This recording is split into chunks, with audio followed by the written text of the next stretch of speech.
Hello. This is a bonus video because we're a little bit quiet over Christmas. So you are about to see me. Let's remove that. Do a live radio show. It is Tuesday, the 7th of December. And I'm recording this and you get to watch it. This is the Rainbow George. The Rainbow George show. So let's just go here. I like to have the lights down a little bit so you get to see what happens. You should get all of the music. I mean, because now there's a problem on radio.co, so I just have to go to Matty. Let me know when you've let go. I am standing by. Hope you enjoy this video.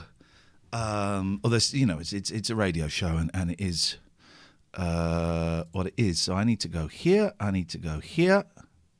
What a wonderful old chap Shakespeare was. Bold but sexy.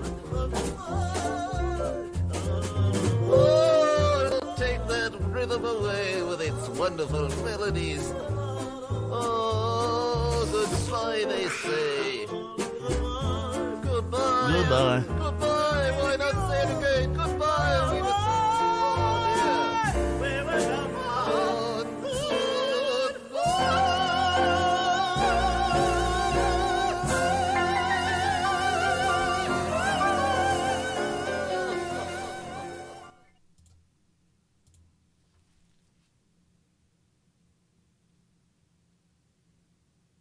Good evening, everybody. There's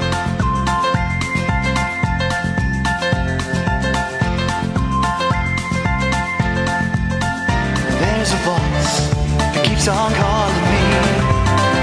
Down the road is where I'll always be. Every stop I make a new friend. Can't stay for long, just turn around and I'm gone again. Maybe tomorrow I'll wanna settle down. Until tomorrow I'll just keep moving on. Down this road that never seems to end. When new adventure lies just around the bend. So if you wanna join me for a while, just grab your hat, come travel light, that's old style. Maybe tomorrow I'll wanna settle down. Until tomorrow the whole world is my home. So if you wanna join me for a while, just grab your hat, come travel light, that's old style. Maybe tomorrow I'll wanna settle down. Until tomorrow I'll just keep moving on.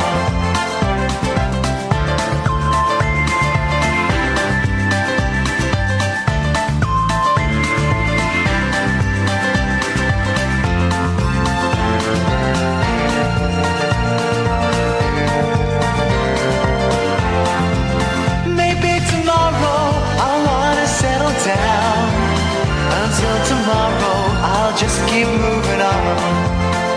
There's a world that's waiting to unfold. A brand new tale no one has ever told. We've journeyed far, but you know it won't be long. We're almost there and we paid our fare with a hobo song. Maybe tomorrow, I'll wanna settle down. Until tomorrow, I'll just keep moving on. So if you wanna join me for a while, just grab your hat, come travel light, that's old style. Maybe tomorrow I'll find what I call home. Until tomorrow, you know I'm free to roam.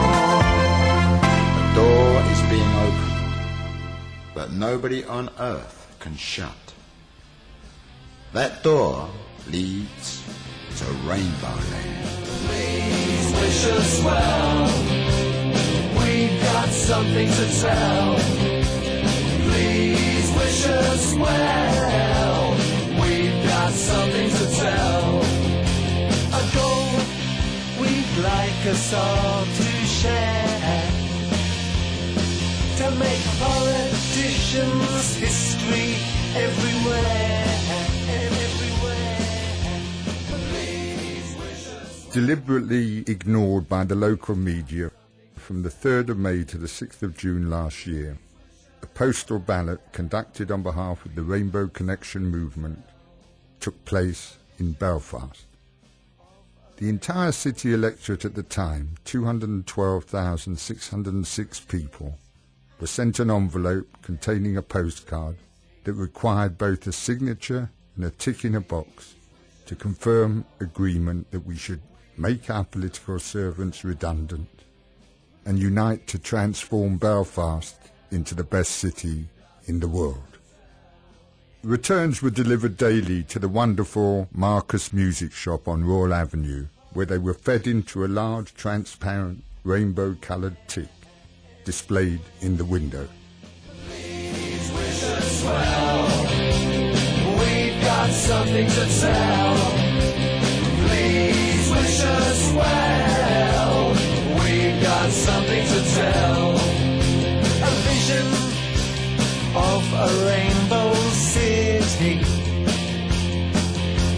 brilliant and very, very pretty. Please wish us well. There are good reasons to suppose that in the near future, peoples of major European cities will lead the rest of our world into a leisure-oriented age of peace and harmony.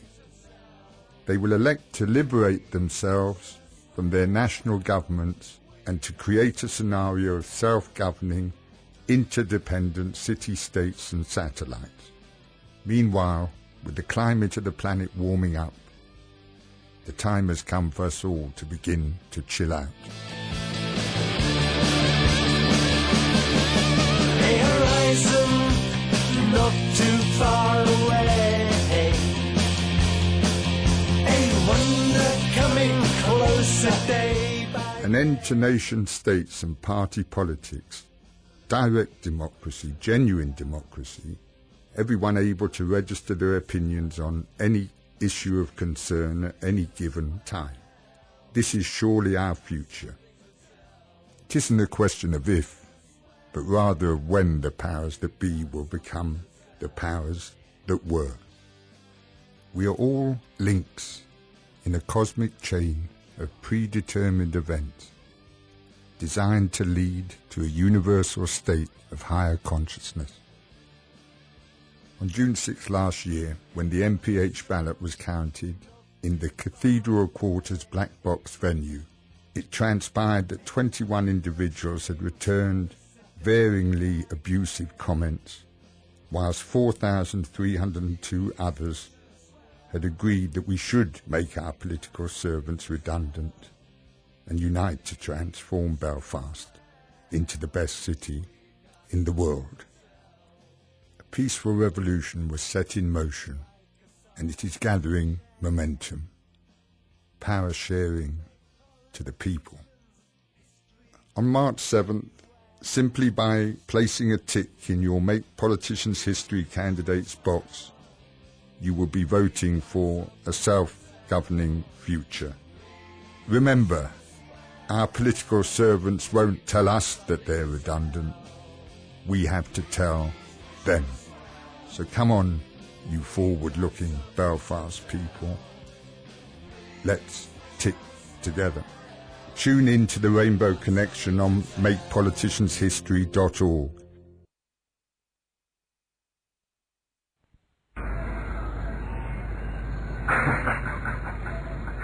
I want everyone that knows me to say on tape, which I think that is that taping? Is that going well? A little bit. A little bit. I want everyone I know to say they think I'm star-raising bonkers. No, we're not going to afford us that trap. Although you have probably forgotten, it is now time for you to wake up, tune in to the Rainbow Connection.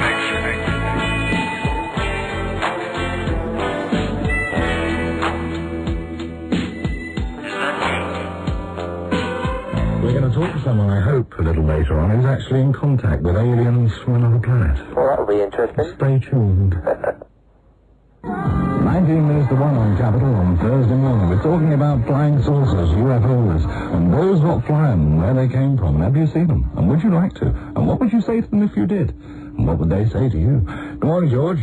Morning, Mike. Now, you're the chap, I'm told, that's actually in touch, are you? I believe so. You had a close encounter of the first kind. I believe so. I've never seen a flying saucer. I have, but I've next to no doubt that they exist. Just I've never seen, God, but I've next to no doubt that God exists. Well, it would be supremely arrogant of us to believe that we are the only life form, as I said a few minutes ago, but what's this encounter you've had? Tell us. I have. It's not I had. I believe myself to be in telepathic communication with a space intelligence, and, it's fun. Well, what do they say to you, and what language do they speak, and how do you understand each other, and all those things? No, it's just like being on a telephone line, and you receive. What do you receive? The future. They tell you what's going to happen? Yes. What's going to win the Gold Cup? I don't know. They don't tell me those sort of things. I ask them those sort of things, but they won't tell me that. It doesn't work that way. It's the future. Yes, I've seen the future. I've been shown the future. I don't know exactly. Hampstead. You're 30 last week, and you have to be on Vodafone network apparently, and you just dial 81089. Send me a small text message, so please go ahead and do that. George from Hampstead, you're on Talk Sport. Hello, Gary. Hello, George. I'm looking for a bit of guidance. I'm a tenant in a small house. I have been a tenant here since 1969. Mm-hmm. I haven't paid any rent since January 1984. Mm-hmm. And I haven't heard from my landlord for almost 12 years now. Let me ask you this. Not that it's particularly relevant, but it may be. Is it a house in which you are the only occupant? Yes. Fine. You should go and see a solicitor immediately. If you've lived there for 12 years without paying any rent, you've been squatting, more or less, and you can claim possessory title, which means it can become your property. You've been there over 12 years. You've heard nothing from the landlord. Almost 12 years. Well, 1984 to 2001, I make 17. Yes, no, but I did hear from my landlord in January 1990. What did he say? He was trying to get me evicted at the time, but he asked for rent at that time. But I'm saying that's almost 12 years ago. All right, ago. well, when the 12 years are up, you can claim squatters' rights if you've not heard from the landlord, he's not made any claim to get you out or for you to pay rent or anything else. You may have acquired what's called possessory title. Go for it. Right. So Okay. your advice is for me to go and see a solicitor? After 12 years from the last time you heard from the landlord. Right. All right? Yes. That's lucky. You've been given a house in Hampstead. Must be worth a few bucks. Well, I don't know. What's it worth? Oh, quite a lot. Yes, quite a lot. Could be 8 and 4pence to some people. What's it worth? Hampstead. 100,000, 200,000, 300,000? More than that. 400,000? Probably a bit more than that. And you don't pay the rent? No. Good luck, George. David from Sunderland, you're on TalkSport. Hiya. Hi. Just a very quick question. Cut a long story short.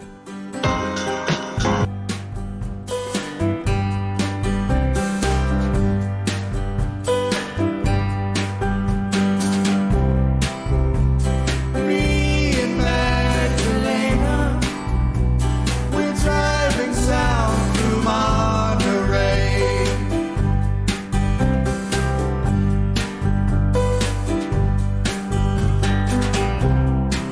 As the sun is slowly sinking.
leaving early and sleeping late.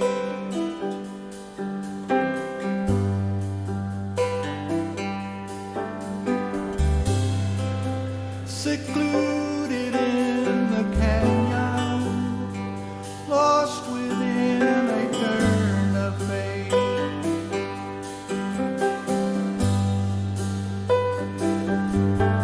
But know everything lost will be recovered when we drift into the arms of the undiscovered. And I don't know if I've ever loved any other half as much as I do in this light she's under. Well, this is strange, isn't it? Rainbow George has died. And for those who don't know, I found out earlier on today, someone posted in the Discord a link to the story in the Camden Journal, the Camden newspaper. And it's a weird one, right? You want to know the last two words I said to George? They were fuck off. They were the last two words. I felt bad about it for a second, and then I didn't feel bad about it. And I'm cool with the fact that those were the last things I said, because he was talking nonsense about COVID. And that was kind of our relationship in different stages. So I'm cool with the fact that my last two words to him were F off. That's the show. That was him. That was me. And that's cool. You know, that's cool. And I have very mixed feelings about George. I found him fascinating. Really, really fascinating. And I wish, you know, I tried so many times on my own with Catherine. I tried so many times to get to the story. We went round to his house once to make a podcast, like a series, a podcast series. And it was really interesting because I didn't interview him, and Catherine did, and he didn't like it. And I wanted to get the Peter Cook stories. I wanted to get the LSD stories. I wanted to get the George stories, and I didn't. You know, what I got was the Bank of a Gazillion Wonders and all of that stuff, and Jesus Christ, and not blaspheming and quoting and all of that stuff, right? And that's not what I wanted. But you know what? That's cool, because that's not what he wanted to give. He was a frustrating, annoying pain in the arse. Also made me laugh sometimes. I found him fascinating. I was endlessly curious about him. And there's no two ways about it. He was, I don't want to use the word legend, because that's, he was, for fans of late night phone-in radio, he was a big player in that world. I don't want to say legend. I don't think legend really applies to many people.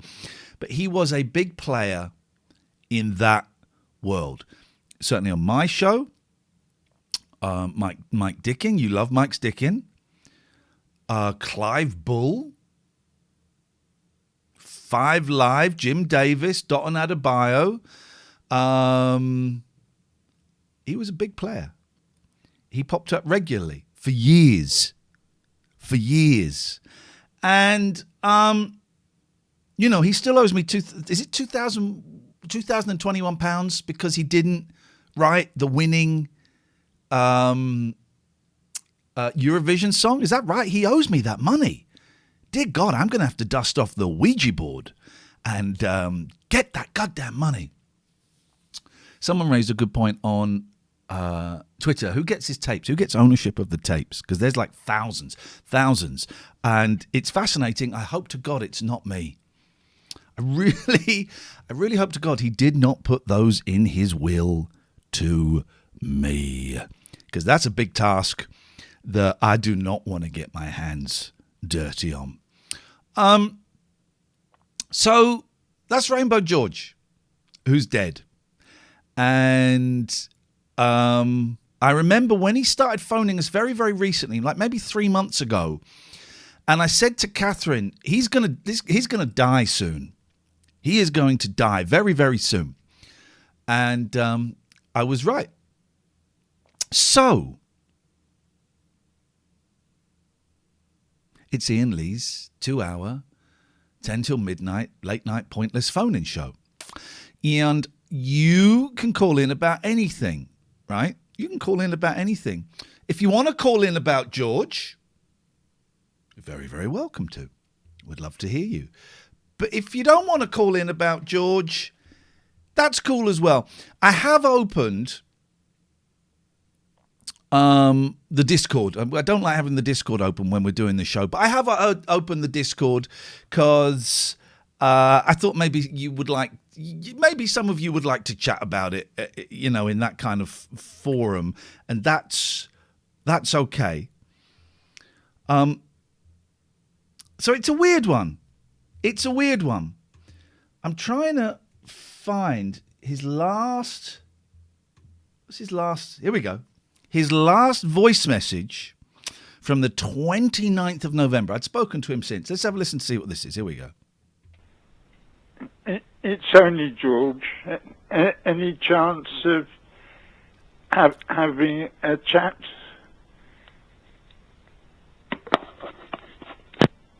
Should we phone the number and see what happens?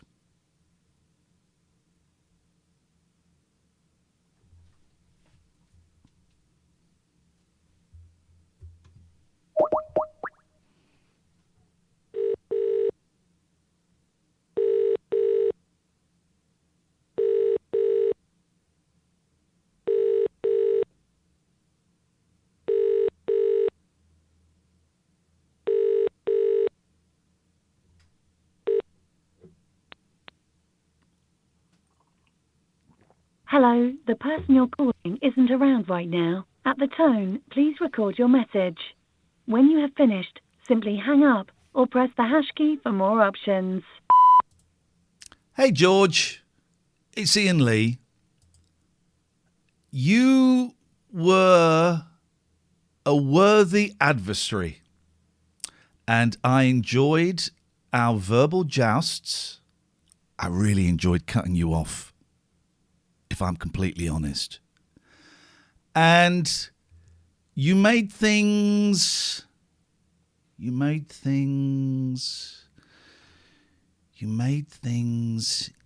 interesting. And for that, I'm very grateful.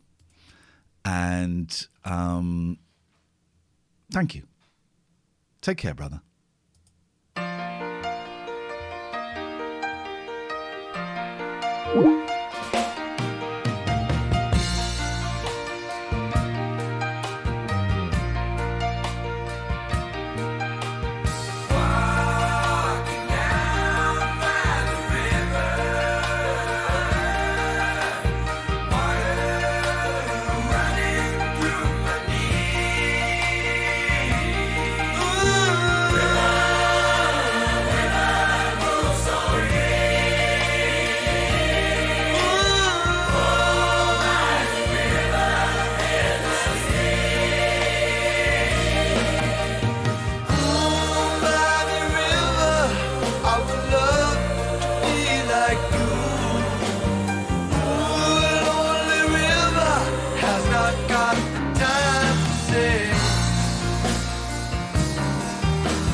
breaks my heart to see the city.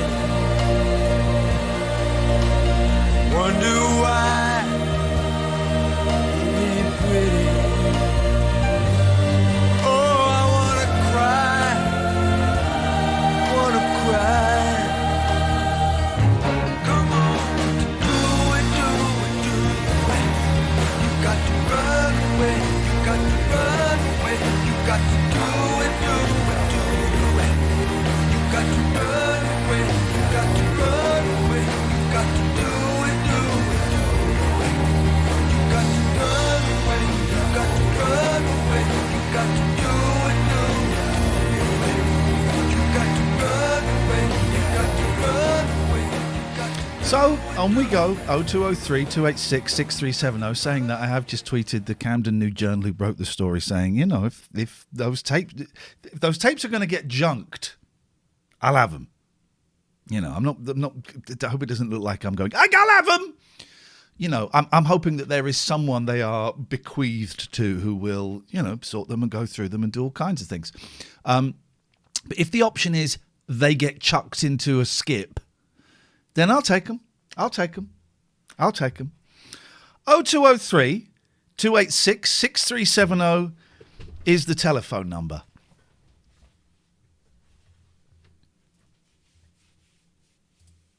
I mean, let's do this.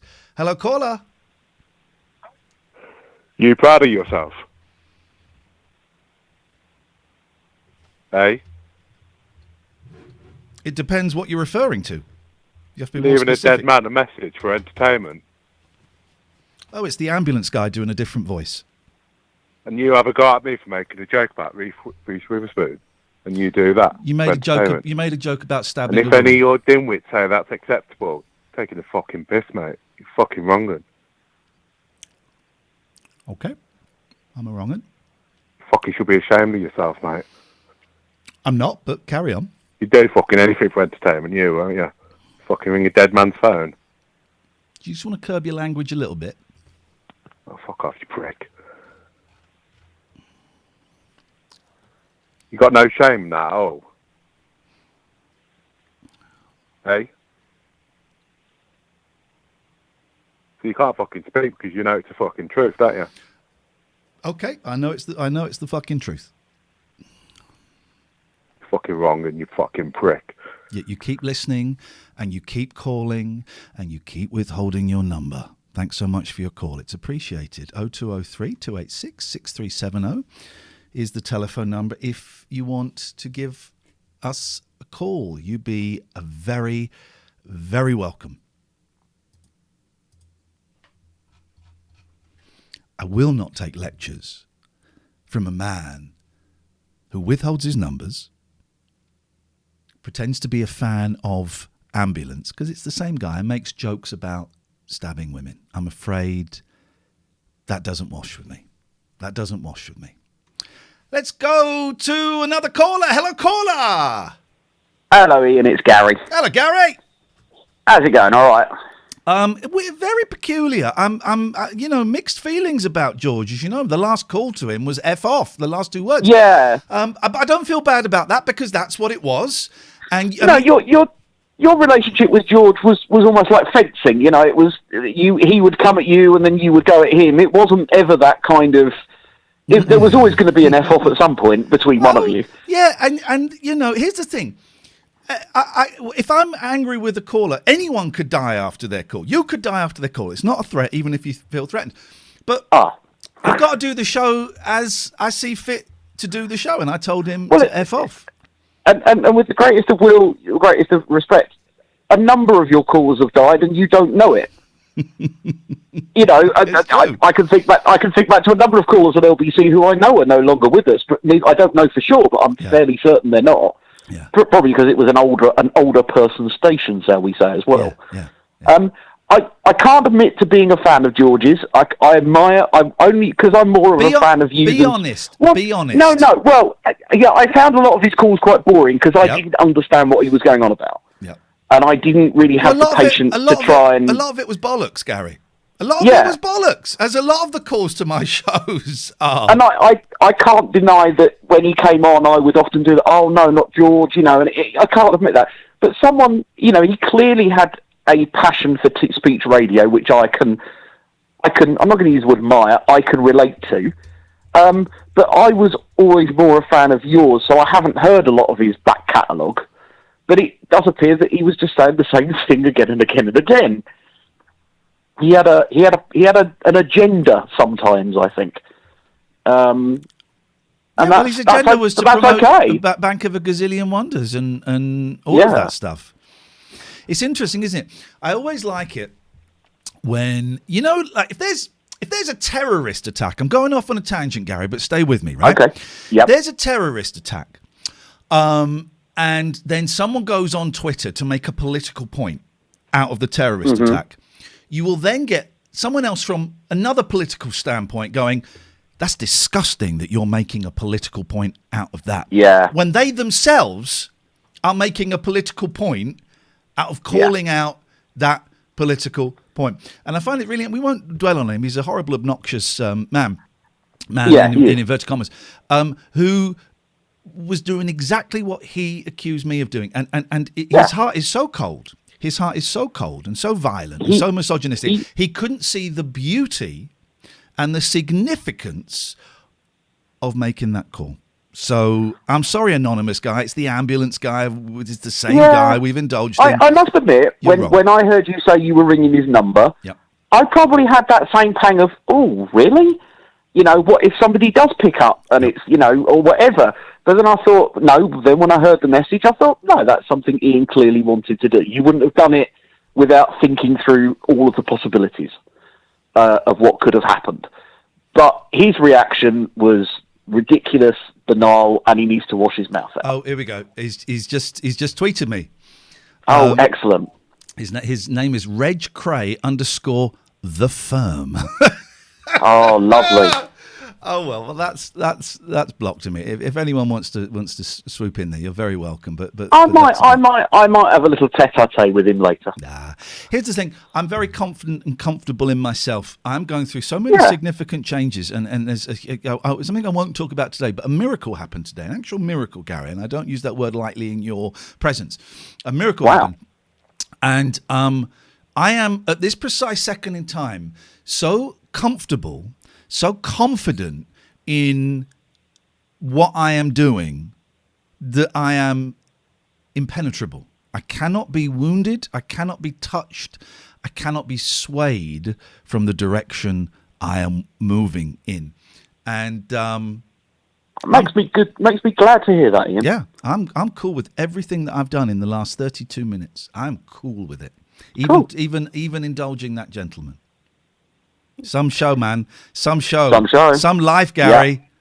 Yeah. Take care, brother. You only get one. You only get one of them, so live it. Unless you're a Buddhist, so live them all. 0203 286 6370 is the telephone number if you want to give us a call. And it's interesting, isn't it? Someone would use this unique situation and this unique show to try and score points. Stay safe. Stay safe, that man. 0203 286 6370. This is the Iain Lee. I don't really know what the name of this show is.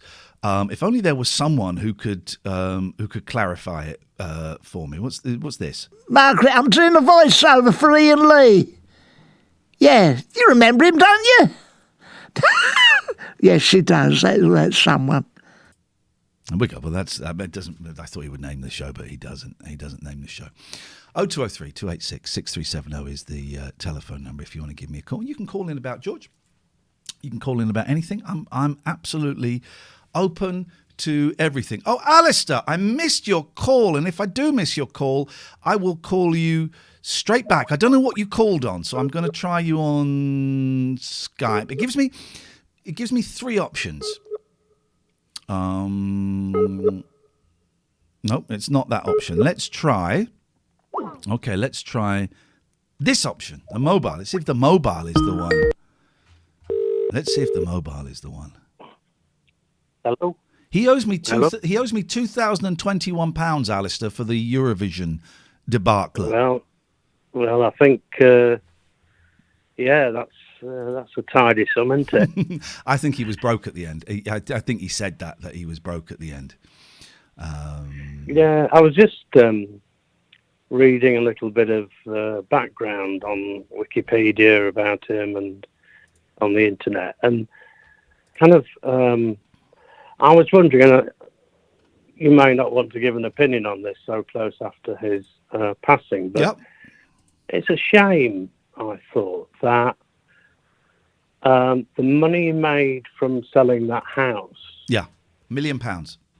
Some might say that he wasted it on kind of the fool's thing with the political party. Would you say that he was deluded, or would you say that that was just his personality? I think he was nuts. That was just his character. I think he was nuts. And this is kind of one of the things I wanted to get to. He talked about a big LSD experience. He talked about some kind of what sounded like a mental breakdown. Those are my words, not his. And that seemed to be the turning point. That and the LSD. And he loved his weed, and he was smoking weed up until the end. He was bonkers, but with some grounding in. This is my opinion. With some grounding in reality, but. For me, the key thing was just the frustration of you'd be going, George, tell me about this. And it was like butting your head against a brick wall. He was determined to talk about the Bank of a Gazillion Wonders, about, reinterpreting the Bible, all of these kind of things. Well done him for sticking to his guns, even though it wound me up terribly. That's okay. That's okay. Yeah, but he's I suppose the thing is that, and maybe this is some interpretation that wrote these words on the internet, but it seemed to me that the sort of political stuff, its roots were kind of having a more equal society and talk about a universal income for everybody, which is really laudable and quite nice. His politics were rooted in they were on the right side. They were rooted in fairness and positivity. Yeah. So, but then of course it's a shame that.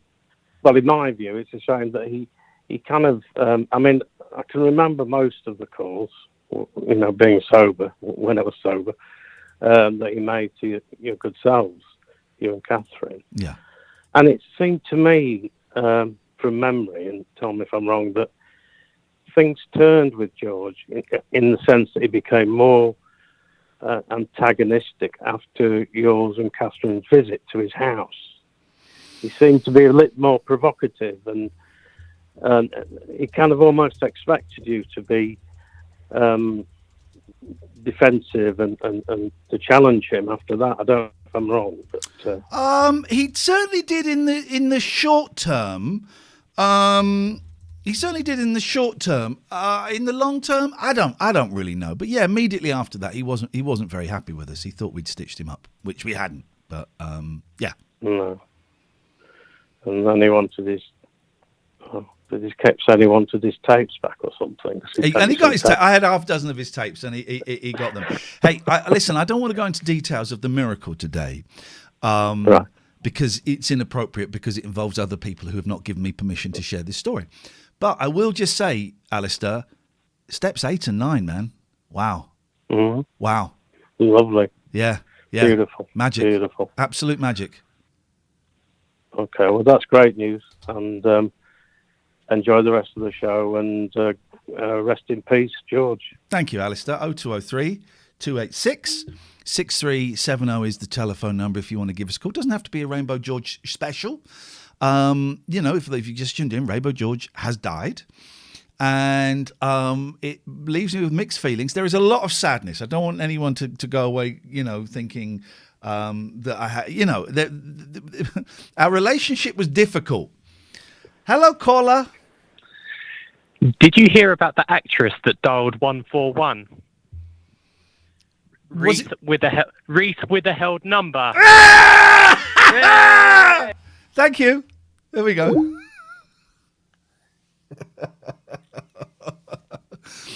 I will not listen to a lecture on my behaviour from a man who makes jokes about stabbing women and who is abusive to my colleague and phones up constantly with the withheld number. Is the ambulance guy. We indulged him enough. And that's the end of that. 0203 286 6370. If you want to give me a call, you can do. I'm here till midnight. I'm here every Monday and Tuesday, 10 till midnight. And then there are other great shows going on as well. Who's after me tonight? Let me have a little look at the schedule, because we always put a really good show after this. Oh, it's Fadson. It's Fadson. Episode 6 is coming up after this. Fadson is great, man. The Fadson podcast is great. And by the way, all of these shows that we have, the Computer Game Show, Muggy Bonehead, Fadson, maybe not the Nerdy T-Shirt Club, but they all have podcasts that you can go and listen to. Oh, I've got some exciting news. The Nerdy T-Shirt Club got in touch with me today, and they said, we've got an idea. And we wonder what you think. How about if we recorded a Christmas Eve and a New Year's Eve show for you? I went, yes, mate. Yes, mate. That would be perfect. Catherine and I, as you know, historically do a New Year's Eve show, but I'm going to a wedding on New Year's Eve, so I will not be doing one. But they will be, and that's going to be awesome. I am so looking forward to that. What to do? 40 minutes in, and of course the chat has been about George, and that's cool. We can carry on talking about George if you want. Or you can just phone in and do any old nonsense. And if you want to phone in and tell me you think the show is rubbish and you think I should be ashamed of myself, hey, that is so cool. This second in time, I am indestructible. I think I may be heading upwards on a little bit of I nearly said a bisexual high. Wowzers. Ooh la la. I mean, really, wouldn't that be something? Gosh. Oh, Brian.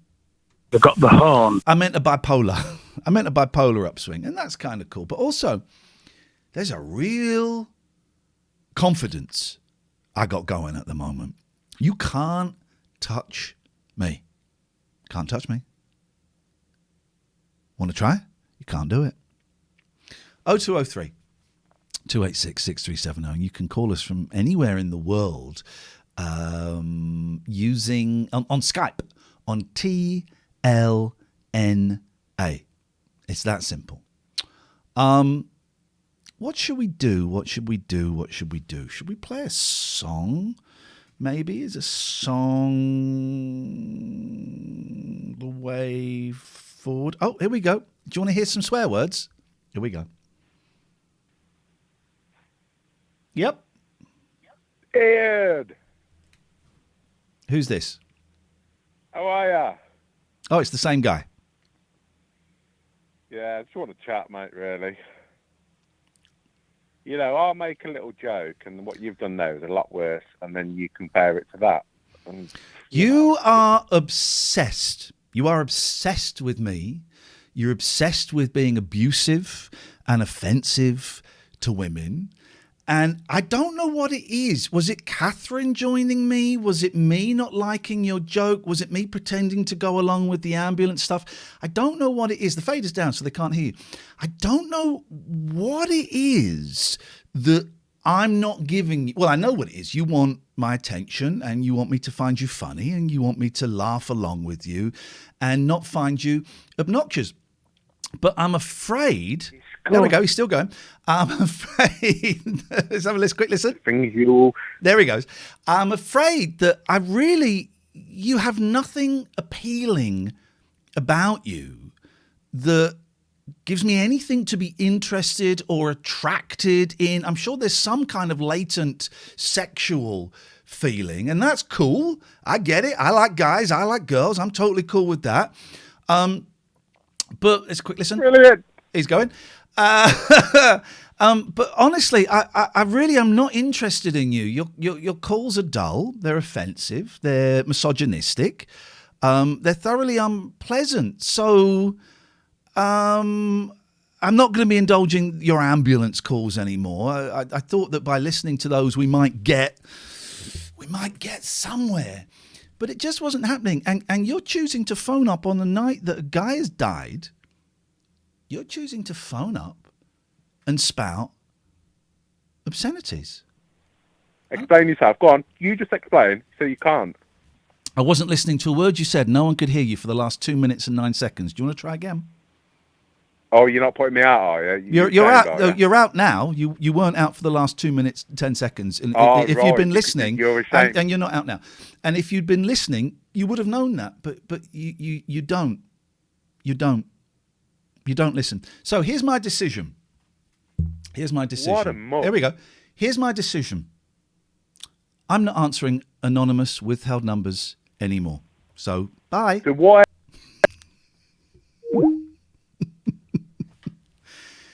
You can't touch me. You cannot touch me. You cannot touch me. I'm untouchable right now. Seriously. I'm so powerful in myself at this precise second in time. And it's really, really simple. You can tweet me from your sock accounts. That's cool. I will not be answering withheld numbers anymore. And that's the end of that. No more attention for that gentleman. 0203 286 6370. If you want to call from a number that's not withheld, boy, oh boy, I will chat to you. Of course I'll chat to you. That would be a lovely thing to do. But until then, that's not going to happen. Let's find... Oh, here we go. This is all I want. This is all I want. I just want to celebrate.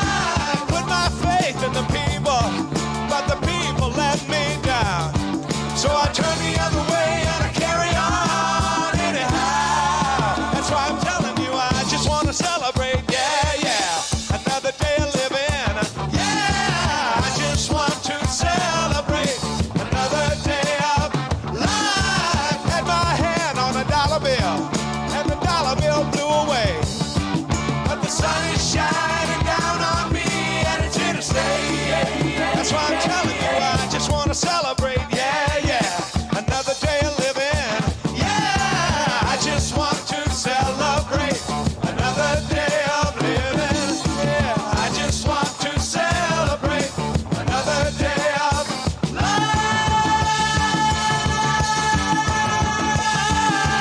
Don't let it all get you down, no, no, don't let it turn you around, around, around, and around,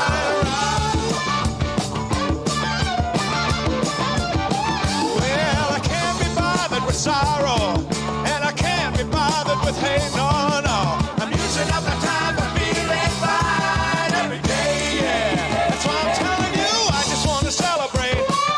Oh, yeah. I just want to celebrate another day.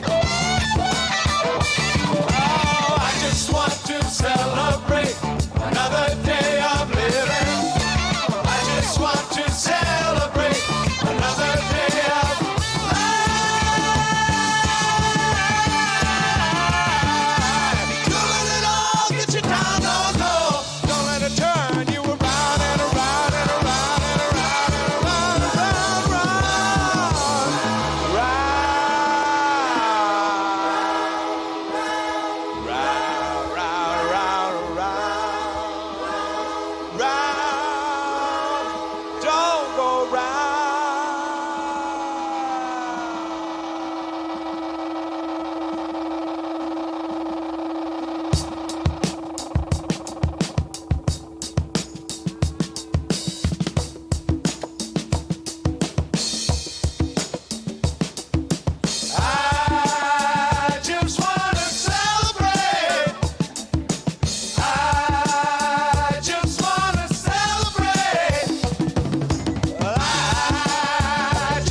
You know you're screwed, right?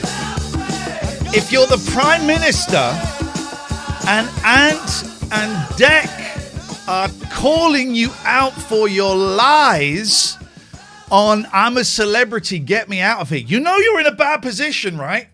If that's what they're doing, because that's what they did. I won't be able to find the clip now, am I?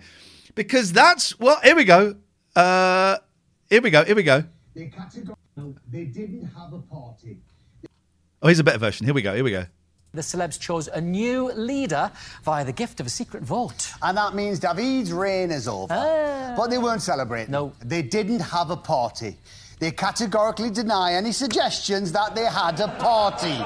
And Come back to that in a second. Let's go to the phones. Hello, caller. Hello. Hi, Ian. This is now we're in confession. We're in an awkward position because you're the ambulance chaser. You're the ambulance guy impersonator, and I have finally unmasked him as the a-hole that calls in and is very, very abusive to women. So what do we do with you? Because you're guilty of no crime. Well, I'm not sure. Oh God. I've never watched Ambulance. Oh my God, he's a liar! So now what do we... I'm so confused. My whole world is being turned inside out like a sock. What do we do with you? I mean, I'm less offensive. I could keep calling. I think I'd like you to do that. Okay. I'll be the nice ambulance. Okay. I mean, you're still a little bit of a knob. I mean, fair enough. Fair enough indeed. Here we go. this fictional party definitely didn't involve cheese and wine or a secret Santa. Evening, Prime Minister. For now. Ant and Dec are calling him out, right? On I'm a Celebrity. How the hell is that? What was that song I just played? That was I Just Want to Celebrate by Rare Earth. How the hell is that guy in a job? If you follow Miranda Sawyer, as I do, she has been brilliantly tweeting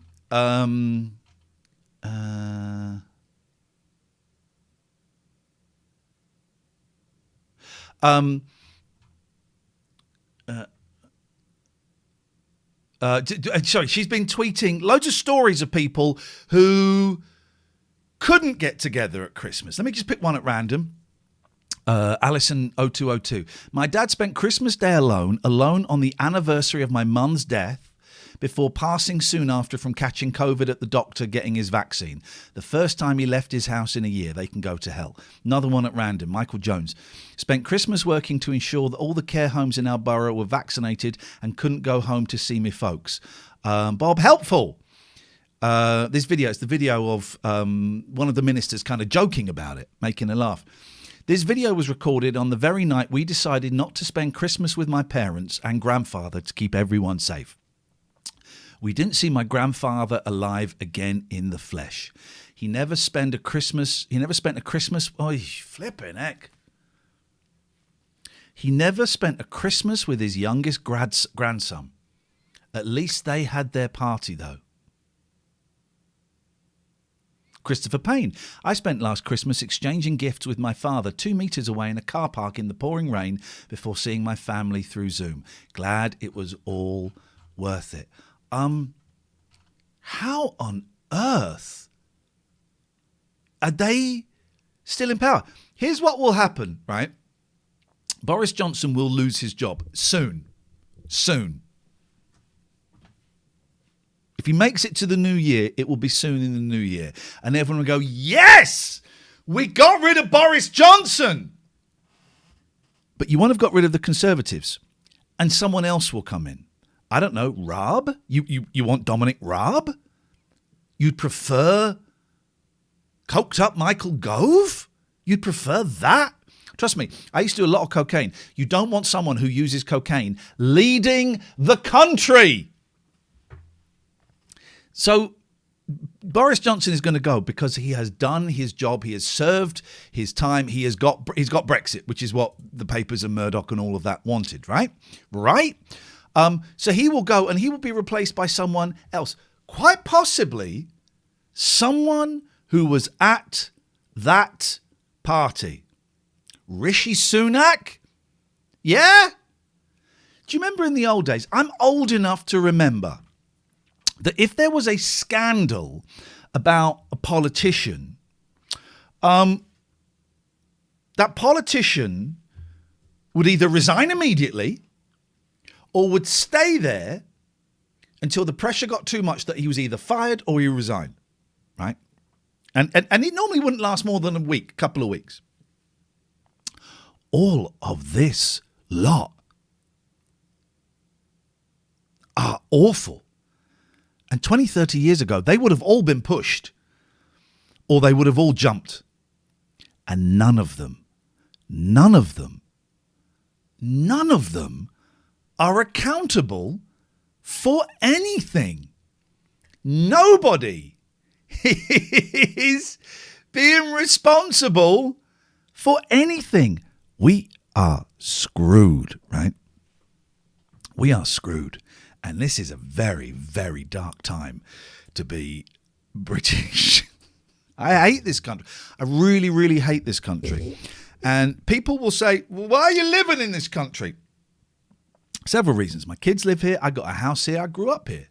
You know, I can live here and I can hate it.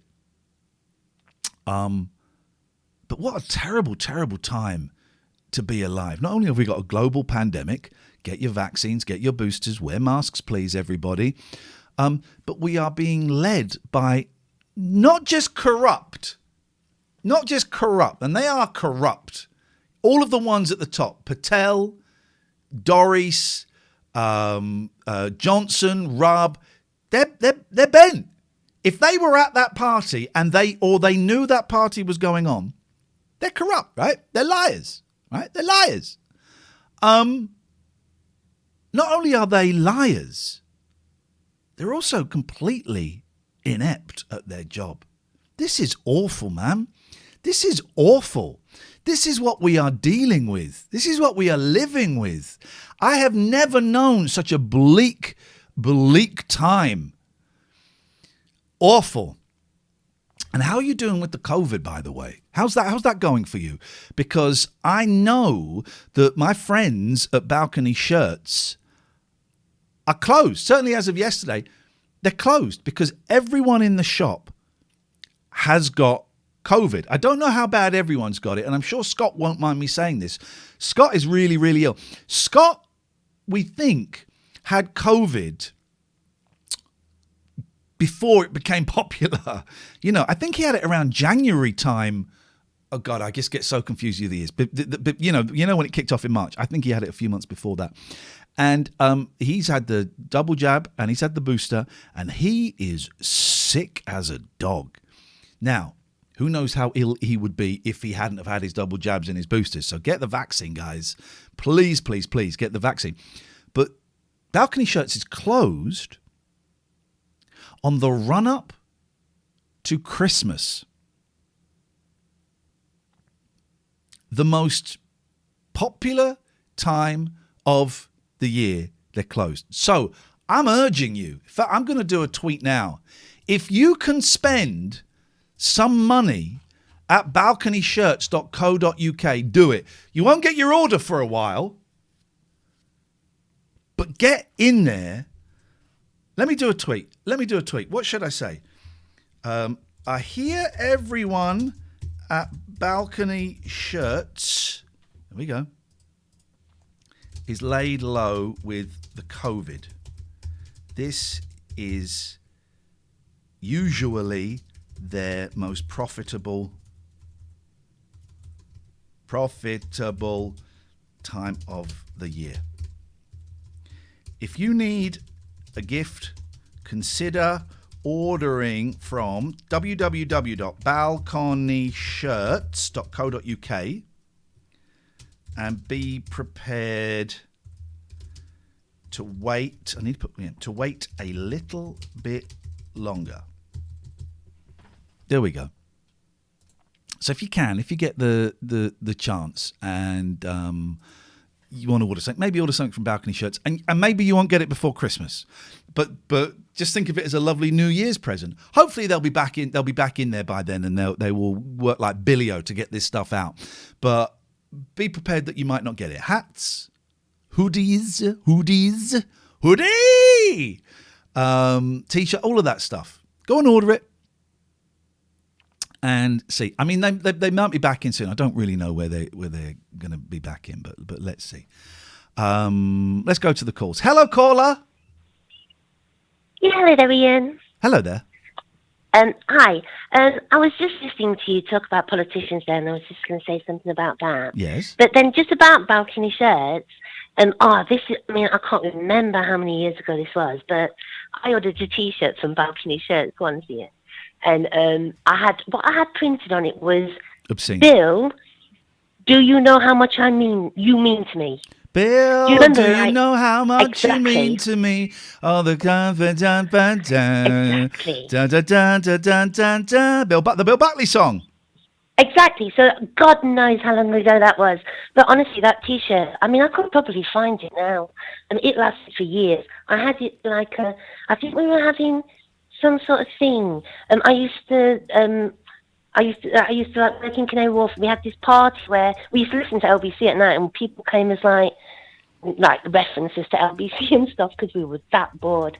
And I actually got that T-shirt printed for that purpose, but I wore it for years. But buy from Balcony Shirts. Buy from balconyshirts.co.uk and expect to get it a little bit later than you normally would. Exactly. It's not their fault they've got COVID. It's not their fault there's a global virus running through their veins. Running rampant. Anyway, what you were saying about the politicians. Yes. Which is quite a nice sort of metaphor to move on to and for. I think you're wrong, Iain. I think we need to stop. We need to stop saying they're rubbish, they're inept, they don't know what they're doing. They are brilliant at their jobs, Iain. Look at what they're getting away with day in, day out. They are brilliant and they know it. Oh, they're brilliant at making money, and they're brilliant at lying to us, and they're brilliant at lining their own pockets, definitely. I'm talking in terms of politics. They don't have a clue. They're business people. They're all business people. And they see this as a quick land grab where we're in power. Shit, we can do it. Oh, there's a global pandemic. This is great. We can make even more money. They're great at business. But in terms of deciding what is right for the country, in terms of deciding what is the correct thing to do, the correct path to follow, they are completely useless. Well, you're going to have to define what is politics and what is business, because, politics is business. Politicians make a decision that means fishermen can't catch any fish, and that affects business. They're politicians, and they're great at it. They're redefining what a politician is, and they are. Okay. They're setting out the roadmap. They've got the blueprint. They've got all the right players. It's like something out of, Cluedo. You've got bloody Rees-Mogg looking like he does, and Rob looking this morning like literally a headlight was in his face, and all the time they're going, okay, we got away with that. Next, we got away with that. Next, we got away with that. Next, and we're going, okay. Oh, they're so rubbish. We're complaining about them so much. We're not focusing on what they're doing. It's hang on. I think by complaining about them, to some extent, that is focusing on what they're doing. We are focusing on what we're doing. Everyone is focusing on that. Well, no, everyone is focusing on that party and focusing to the point where someone is gonna spill. Someone who was serving drinks, or one of the coppers, or someone is going to tell what went on there. Everyone is focusing on it. No, they won't, Iain. No, they won't. All right, I disagree. That's not going to happen. That's not going to happen. Okay, I disagree with you. I think that will happen, and we'll see who's right. Iain, do you know what? Just saying that, people about complaining, and it's just made me think of something a bit lighter, if you want. Yeah, go on.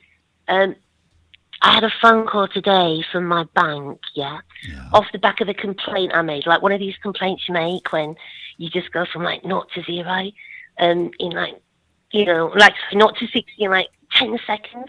And obviously it's taken ages for them to get back to me. I'm well over it. But they called me today and she went, I'm calling about your complaint. Yeah, well, no, but... I was being, in case anyone didn't pick up on it, I was being sarcastic there. You don't sound well over it. No, honestly, what I'm saying is that she called me today, a very nice lady from my bank, and said, I'm just following up on your complaint. And I went, all right, okay. And she took me through it, and it upheld a bit of it and not another bit of it. But all the time I was thinking, oh my God, I'm so embarrassed. Because, you do that thing, don't you? I mean, basically, I put my password in wrong 3 times, and I got myself kicked out of the app. Yeah. I know, exactly, Ian. But because I knew I was an idiot, I took it out. Well, I didn't take it out on the call handler guy, but I was like, I want to make a complaint about it. Because honestly, I've had to wait 45 minutes to get through, and this important transaction, and now I'm going to be late for work. I have to get a cab, and I was really laying it on, because I was annoyed with other things, and thought, well, this is perfect. I can take it out on this situation. So you were frustrated that you had messed up. You I were was angry with absolutely- yourself. So instead of you externalized that anger and directed it at someone who had absolutely nothing to do with it. Yeah, I mean, Wow. honestly, I know. I mean, honestly, I am a shitty person sometimes. It's one of my personality flaws. But I try and make up for it in other ways. But I did think, oh fuck it, you know what I mean? I'm going to make a complaint. Did you? And I did. Did you? You made a complaint.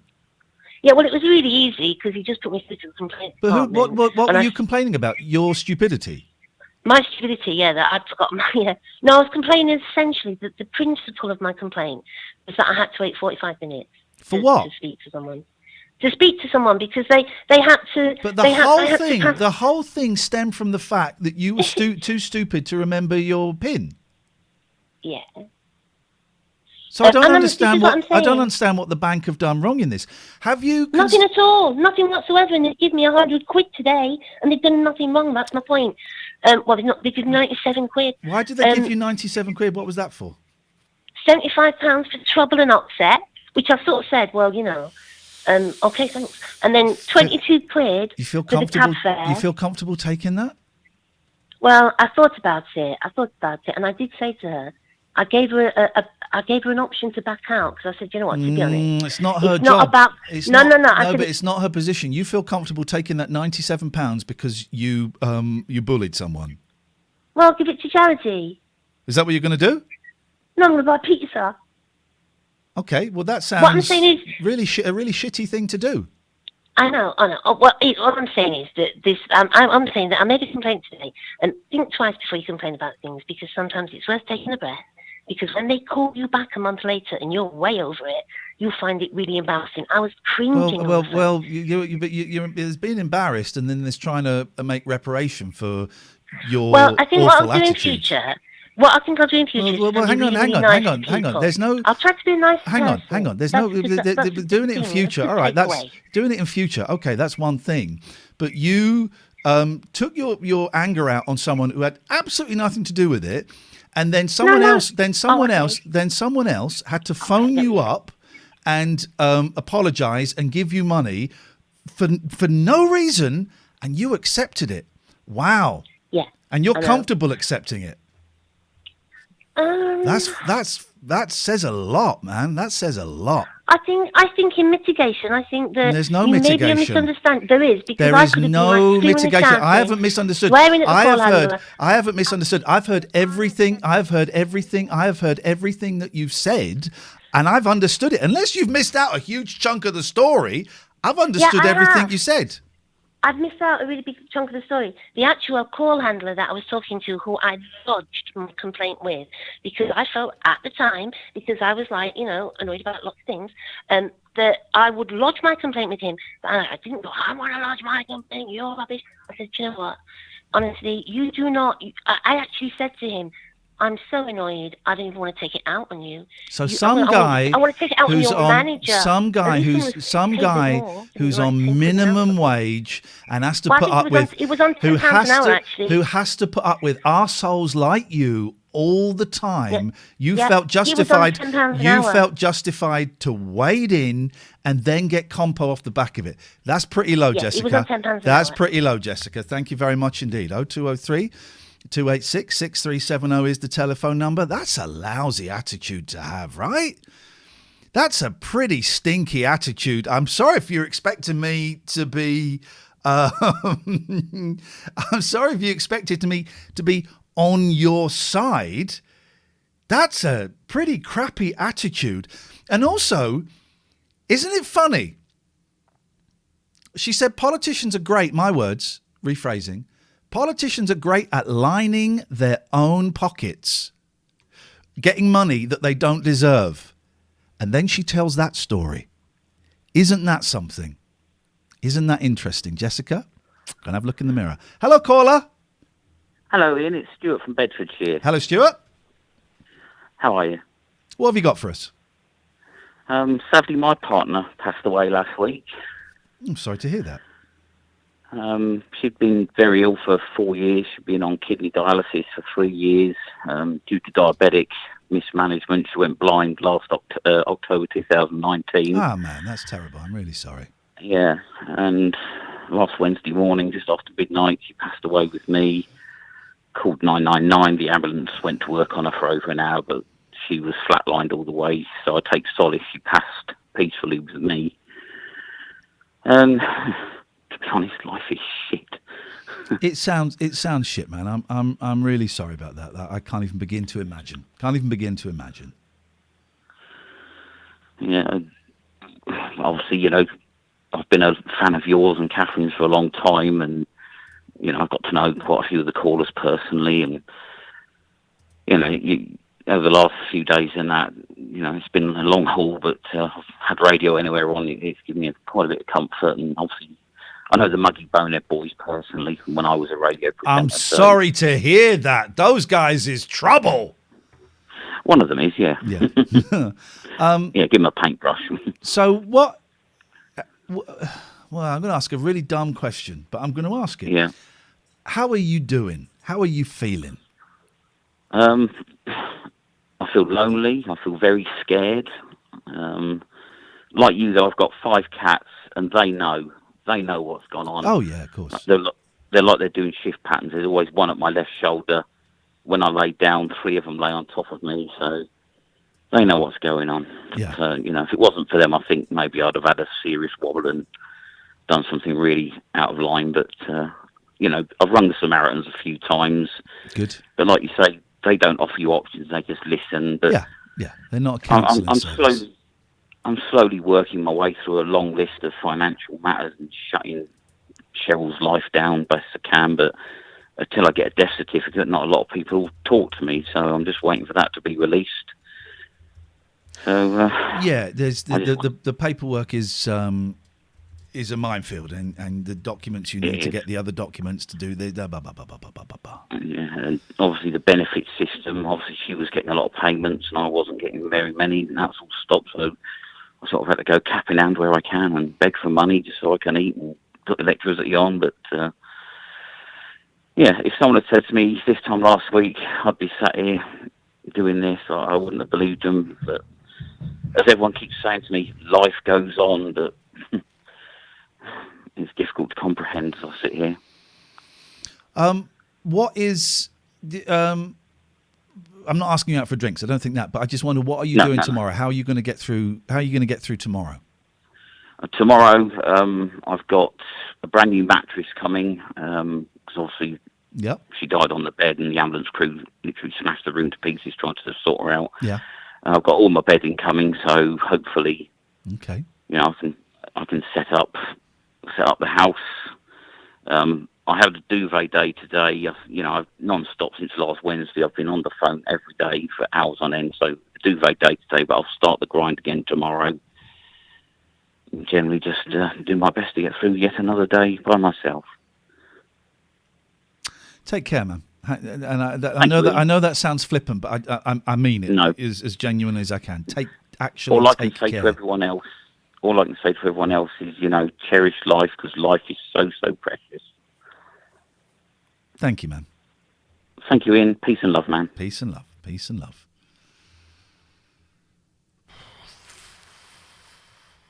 Isn't it? Isn't it?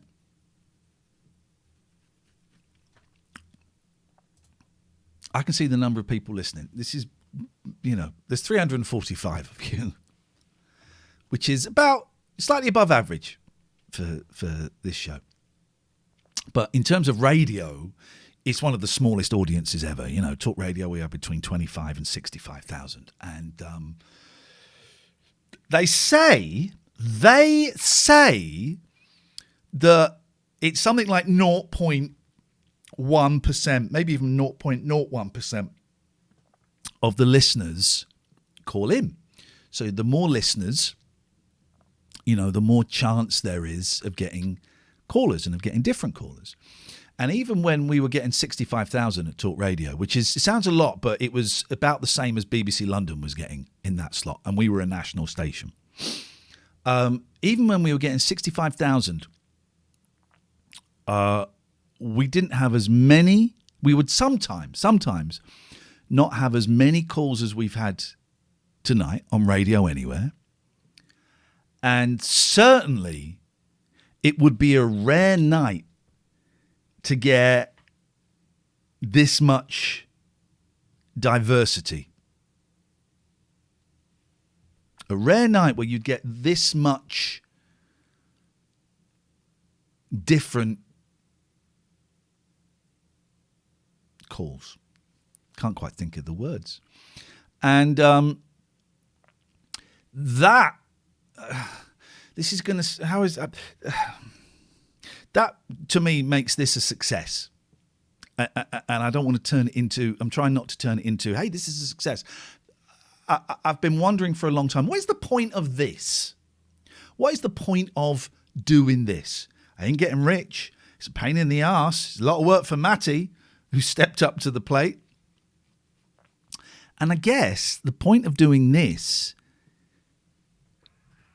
you can hear the cats fighting. Could you stop fighting, please? I'm doing a powerful, poignant moment on the radio. Okay, I think that's that sorted.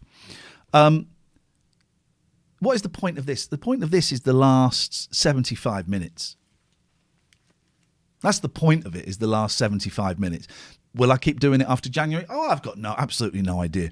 But it's 75 minutes like what we done just have. The make me really miss radio. Proper radio. You know the radio you can listen through, I don't know, a radio? You know that?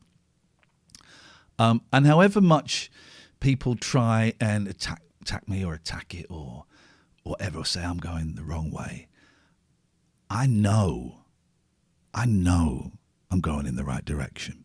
I can see Anonymous calling me. I'm not going to answer that. Why would I invite such anger, such hatred, self-hatred? The guy hates himself. When we hate ourselves, it comes out as anger. So quite often when we are angry, like with Jessica, when we are angry with others, it's because we hate ourselves. She hated herself because she'd forgotten her PIN number. We've all done it. She hated herself, so she took it and she was angry with someone else.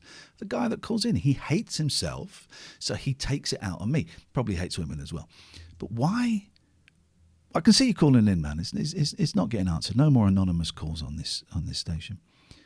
Why would I want to bring in more hatred? Hey, listen, I like a fun argument.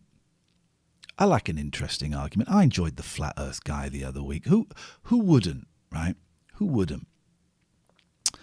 But I think it's time to move away from the darkness. You know, someone who phones me up, 15 times tonight. You need to go out and I don't know, go and grow some flowers. Go and walk a dog. Go and read a good book. Go and watch a movie. Go and listen to Abbey Road. Go and listen to Forever Changes. Go and listen to Tapestry. Go and sit on a bench on top of a hill at dawn. Bring some beauty into your life. Bring some joy. Don't hate. Don't hate yourself. Look out there. Look out there. Oh, Matty's just reminded me, there is a slight problem with radio.co, which is the server that holds Radio Anywhere. So there is a strong chance that FADSM may not work. It seems to only work with stuff that's going live. So we will see. We will see. Maybe we won't have FADSM. Maybe we go to silence. and that is absolutely cool. If people want to phone up, not from a withheld number, and criticise me, criticise this, call me out for things that they think I have done wrong, I'm so cool with that. I am so cool with that. But such anger and such meanness is just, there's no place for it. I got a song about it. You want to hear a song about it? Here's a song about it. Here's a message from the Haters Club, dedicated to the one I love. I've been cursed by your wicked kiss. Once felt, it's forever missed, forever missed. I'm a member of the Haters Club, and I'm hating every minute of me without you, you without me. Give me some of that misery, that misery. I'm a high hater.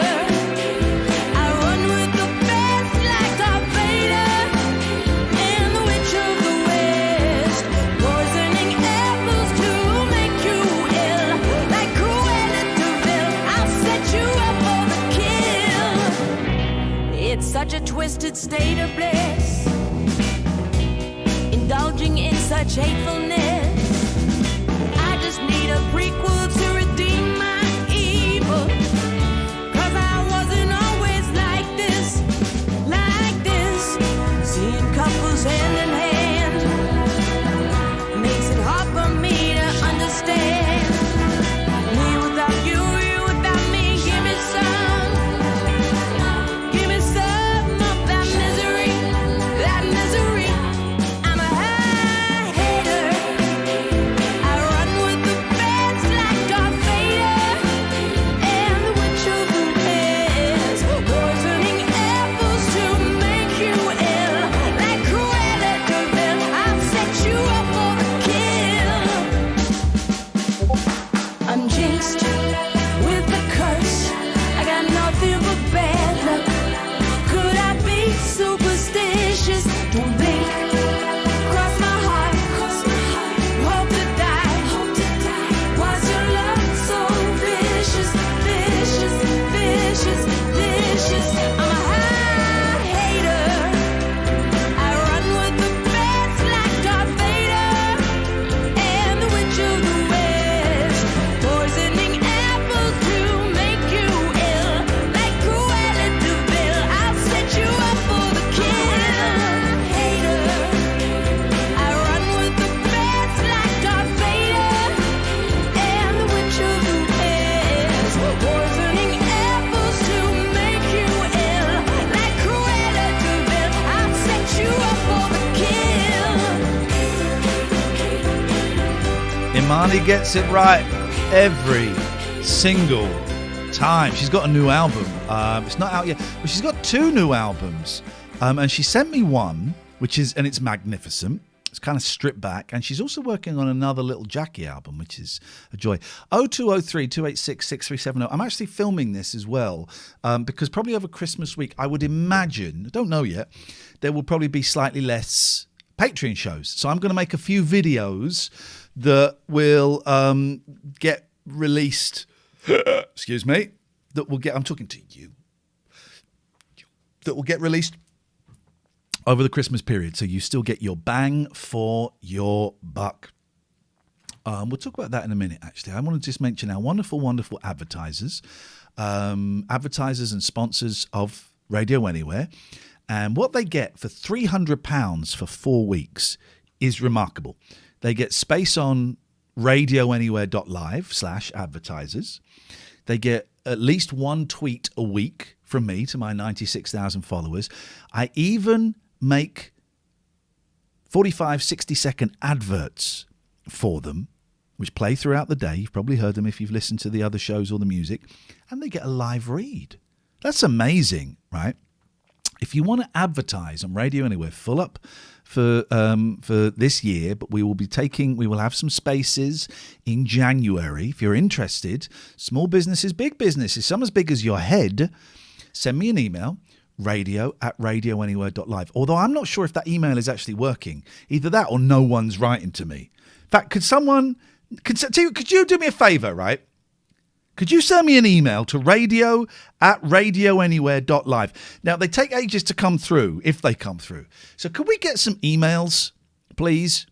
Please, to make sure that my email is working, because this is my whole business model. So radio@radioanywhere.live, if you wouldn't mind, please. Sponsors, jpurecords.com. Next week we'll play some of the stuff from the Happy Kids Xmas. It's a great album, Happy Kids Xmas. It's loads of Christmas songs, famous Christmas songs, sung in Japanese, quite often by Japanese kids, right? It is the coolest thing. And if you get in there now, jpurecords.com, look for Happy Kids Xmas. If you get in there and order it now, that'd be a great Christmas present, right? For someone who likes music, who likes slightly fringy stuff. Maybe they like Japan. Maybe they're kind of a big Christmas music fan. They won't have this one in their collection. Happy Kids Xmas. jpurecords.com. The lovely Sommers. By the way, this is the only show on the radio where you can phone up and stop the adverts. That's nuts, right? 0203 286 6370 is the telephone number. If you want to give me a call and stop the adverts, you have the power to stop the adverts. Sommers, SOMMERS, SommersWasteSolutions.com. I love the Sommers guys. Their phone number is 0333 577 7442. Who are they? Well, they will sort you out with any waste needs that you have. Whether you are one person that just wants like a small skip outside on your drive, right? To a huge business that requires 7 skips. I don't know how many skips is a lot of skips. It's not just skips that they do. Ignore that. If you want to hire a skip, SommersWasteSolutions.com are great. But also, if you're a company, if you want cheaper waste bills, they have a brilliant switch, swap, and save. And they... Sorry, I've just got something in my throat just as I was doing the important bit.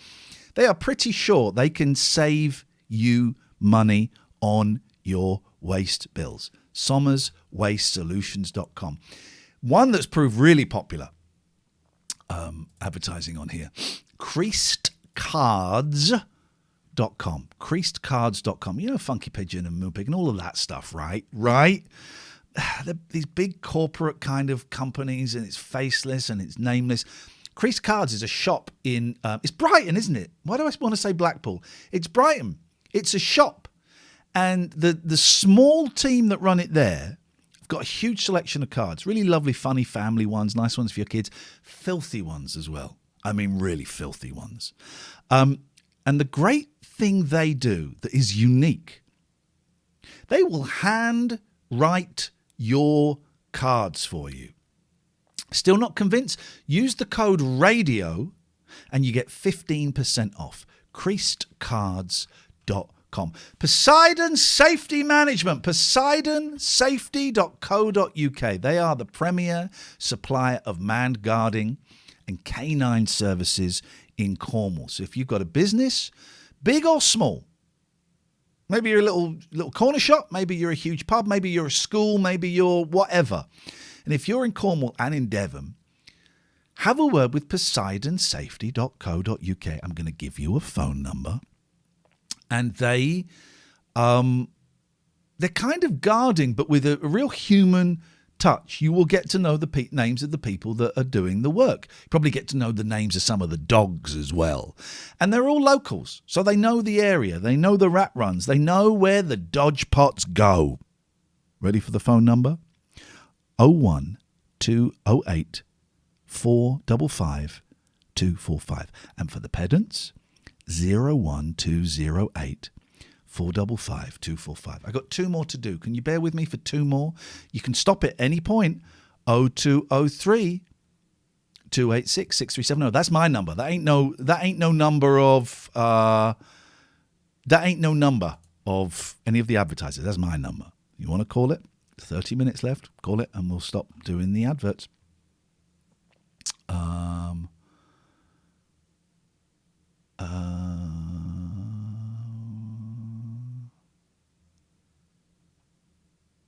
Oh, Kenny. I've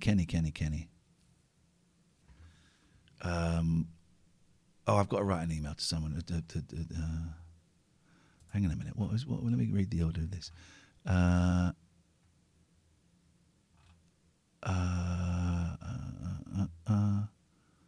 Okay. All right. Okay. Last two. gelaw.co.uk. No, Richard Gregorian. Has anybody ever understood a single tweet that man has said? Sent? I don't think so. But he is genius with a small g. It's an often overused word at sorting out divorces, his family law solicitors.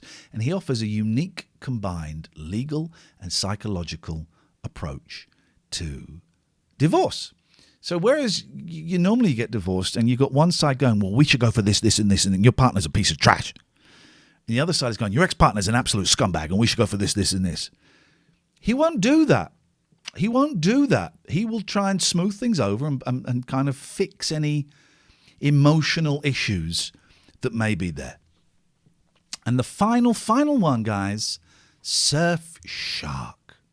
Love a little bit of Surfshark. I can get you 83% off and 4 months extra free of Surfshark VPN.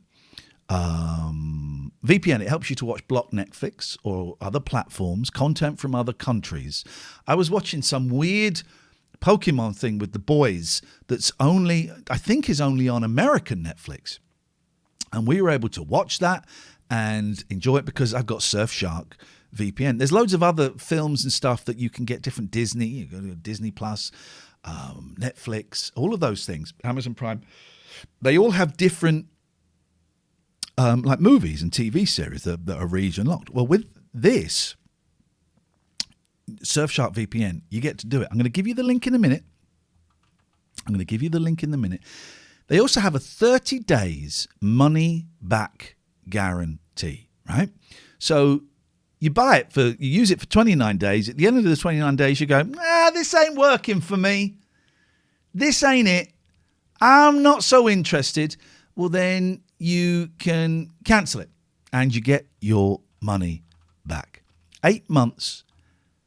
Well, 8 months. Ignore that. 83%, not 8 months, it's 4 months. 83% off and 4 months extra free. That is at surfshark.deals/anywhere. Surfshark.deals/anywhere. And it really is great. And you can have it on as many devices as you want. Laptops, phones. I've got it on my Amazon Fire Stick. And all kinds of things like that. And that's the end of the adverts.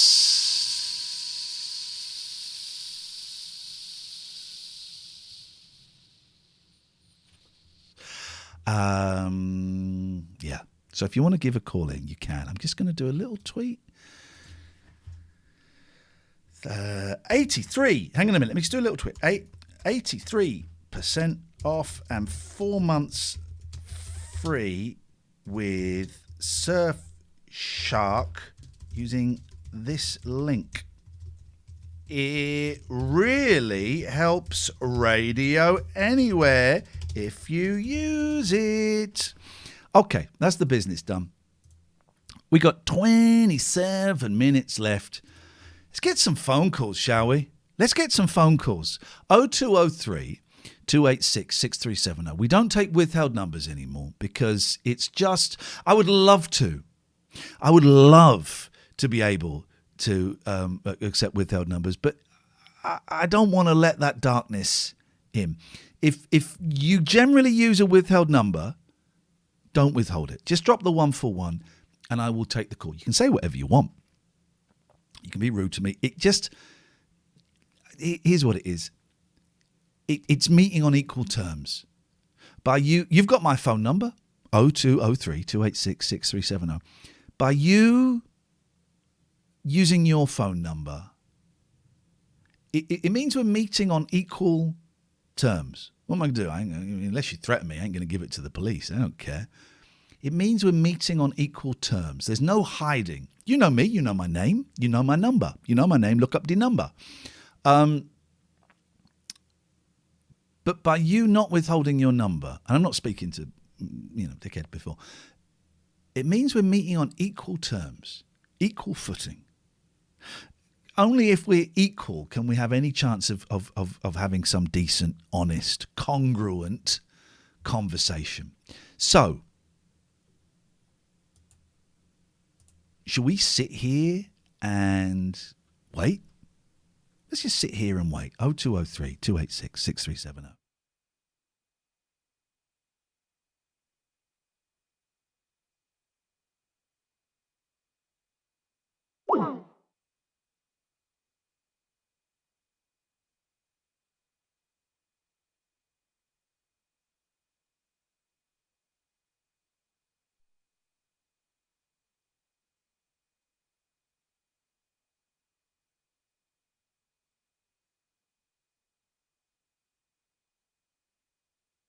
Aha, here we go. It worked.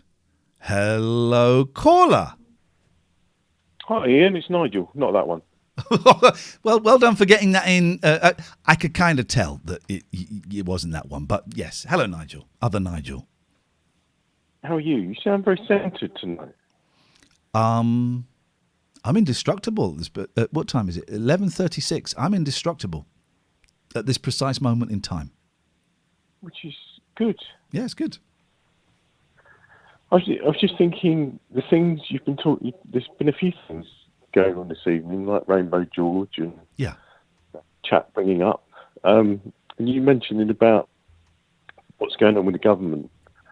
And I was thinking about in the last 18 months, for me, I started distilling the part of the Serenity Prayer down to control the shit you can, release the shit you can't. Okay.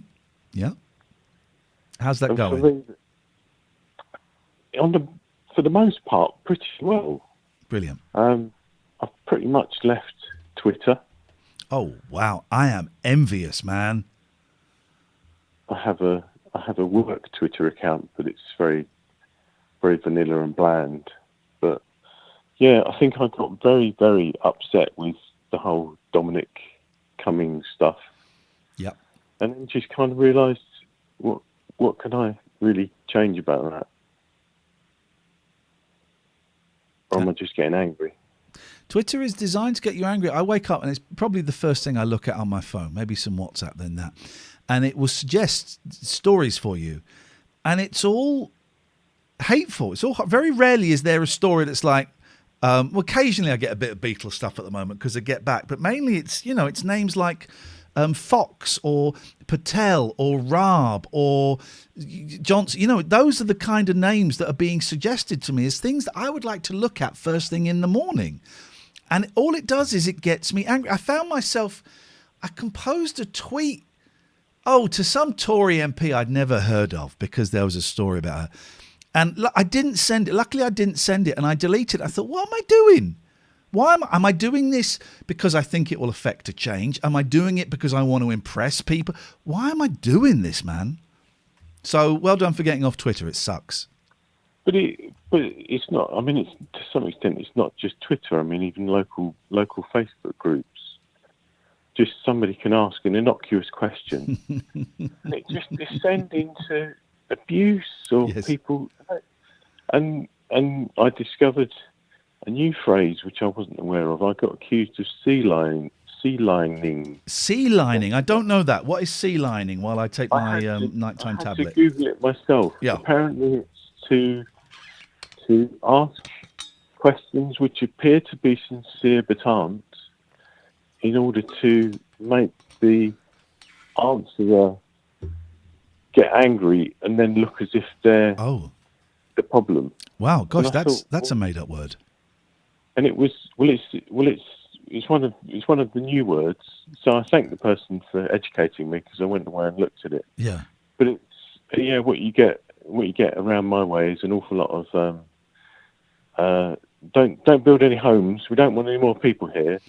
Oh, do you don't live anywhere near Princess Risborough, do you? Because that's exactly what's going on right now here.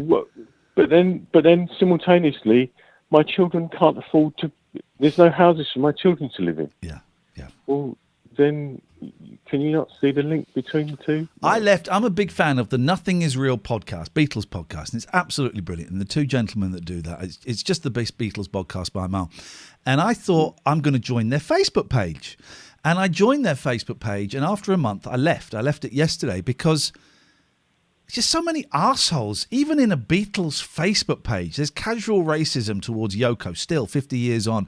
There's all of this stuff, and someone said something, and someone said they didn't like an album, right? This is how nuts it is. Someone said that Paul McCartney was rubbish and Pipes of Peace is a crap album.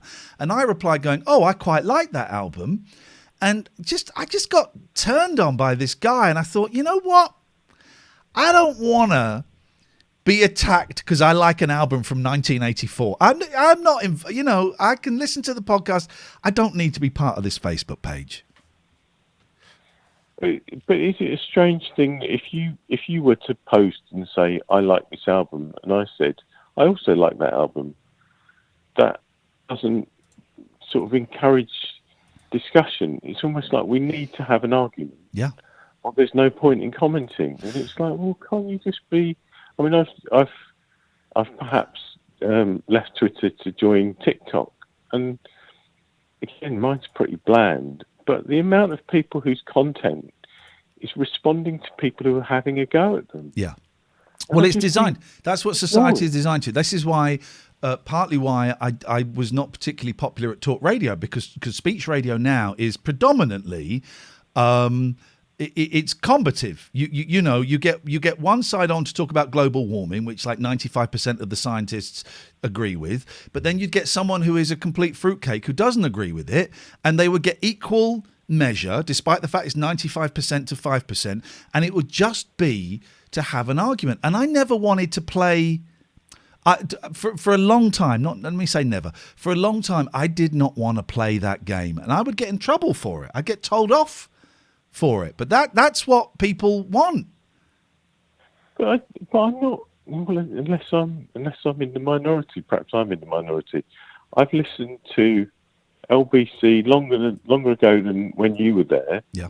Although you used to download your podcasts. Thank you. And turn them on the way into work. Well done.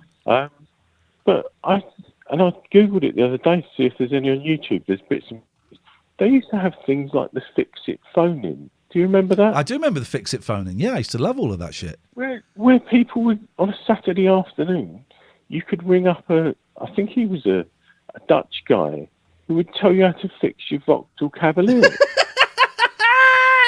Where could you find that now? I love it. On LBC, and I still listen to a fair amount of it. I used to like Gary Jacobs' legal phone in. I don't want your life story, just get to the question. I used to like the pet phone in. I used to like the gardening phone in. I used to like the plumbing. I used to love all of that stuff. But there is no market. Now, other Nigel, I'm going to move on because I've got a couple of calls coming in. Thank you for that. If I miss your call, I call you back. Dave, I see you, but I'm just going to go to this one first of all. We got ourselves a phone-in show, right? This is pretty amazing. Hello. Hello, this is Iain Lee. Good morning. Oh, good afternoon. Hey, Globule! Yes. I got confused because I phoned in and I got an answer phone and I thought I was going to come straight to air, but listen, John, it's just me under my stairs. I have one phone line, and when if I'm seeing someone, if I'm talking to someone, I can see someone else call in, and I make a point of calling them back in the order that they call in. Excellent. I remember one time when I met George, I don't know how the conversation got to this subject, but he told me that he used to play gambling cards with Lord Lucan. Yes. Many years ago. Yeah. And at that time, I had doubts about whether Lord Lucan was actually guilty of murdering the nanny as he was accused of doing. Yep.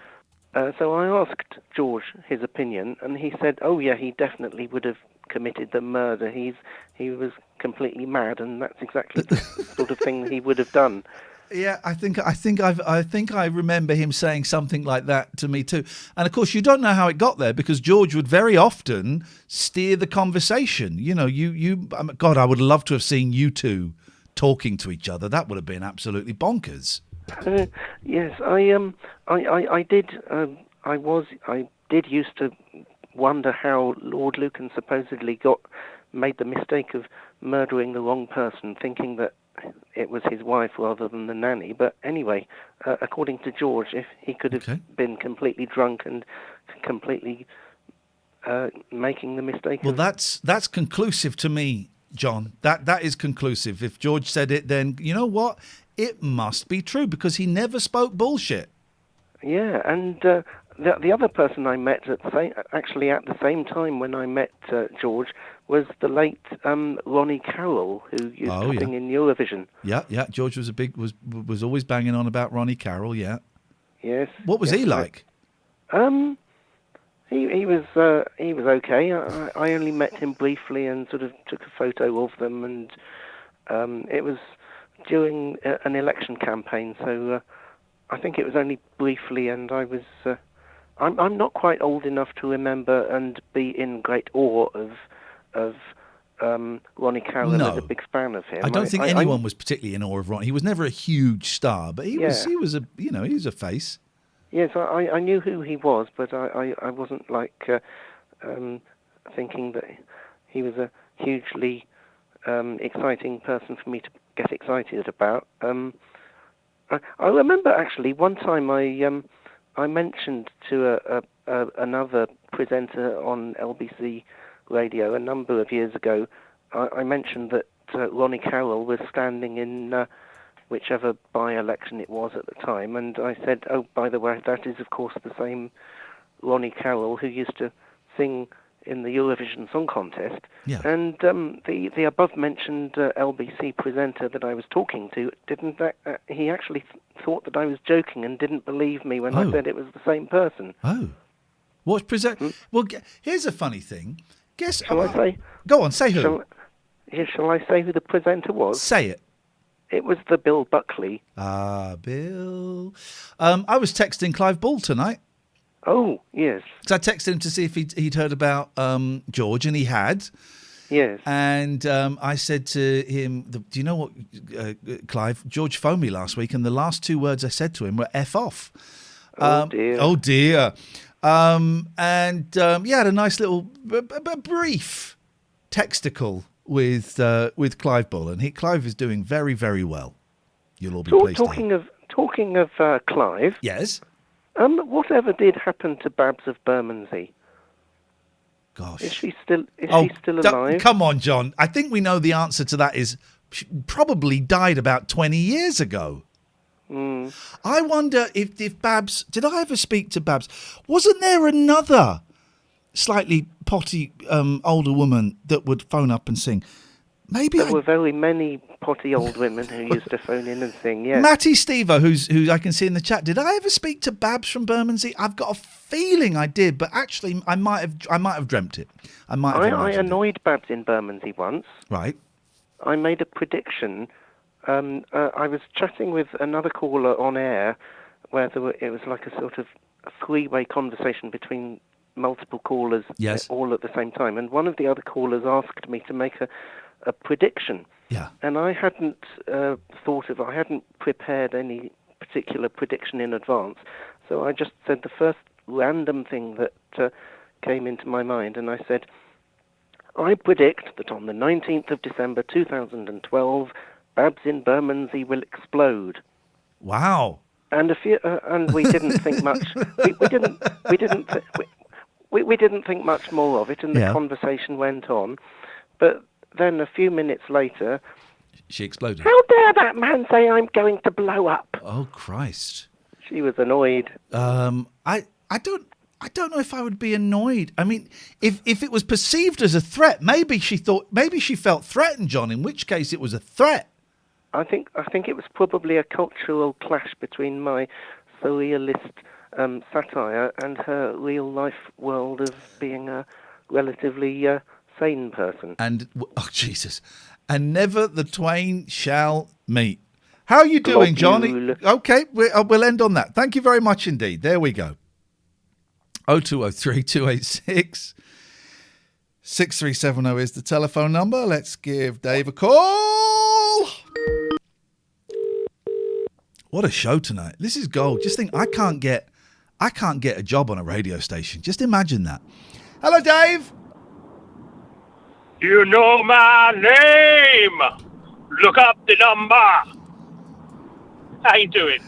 Oh, I'm remembered what I was gonna, what the next song was gonna be. So thank you for reminding me. I'm all right, Dave. I'm all right. I had an interview for potentially a second counselling placement. It went very, very well. I just got a feeling they're going to offer it to me, and I've got another interview. I got a feeling.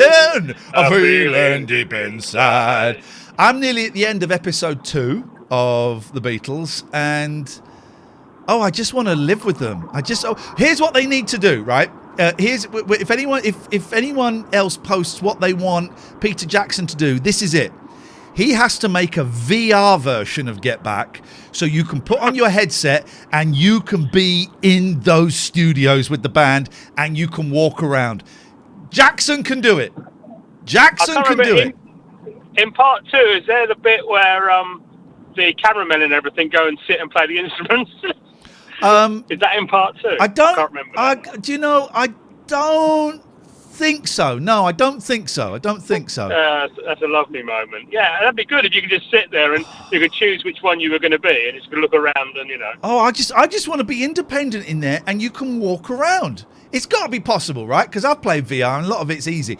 You just go in there and you walk around, and you can walk into the control room. You can look at Glyn Johns looking like a ponce. You can go and look at George Harrison's bad teeth. Wonderful. Yeah. I think that he hasn't got anything else to do now, so he might as well. Yep, exactly.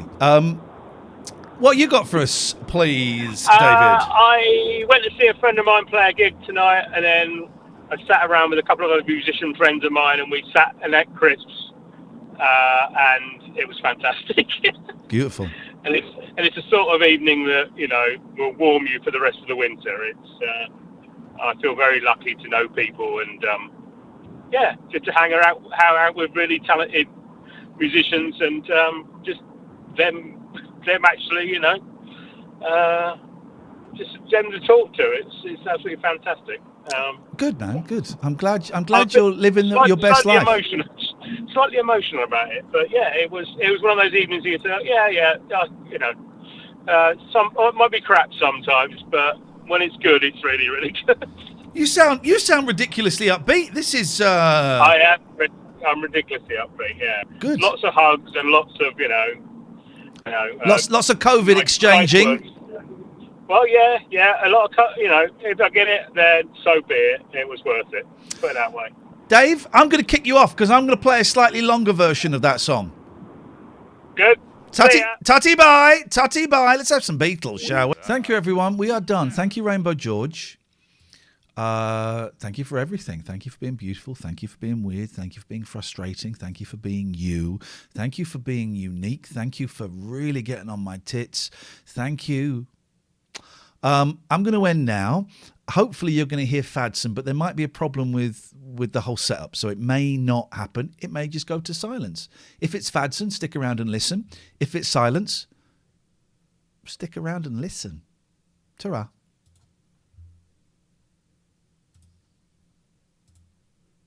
Listen. If it's silence, stick around and listen. Ta-ra. Here we go, banana bunch. Well, you can have been in the morning. There you go, everybody. Hope you enjoyed that. The Beatles would probably have been cut out because of some, you know what it's like. You know my number one, you know my number two. Thank you, everyone. Tutty bye.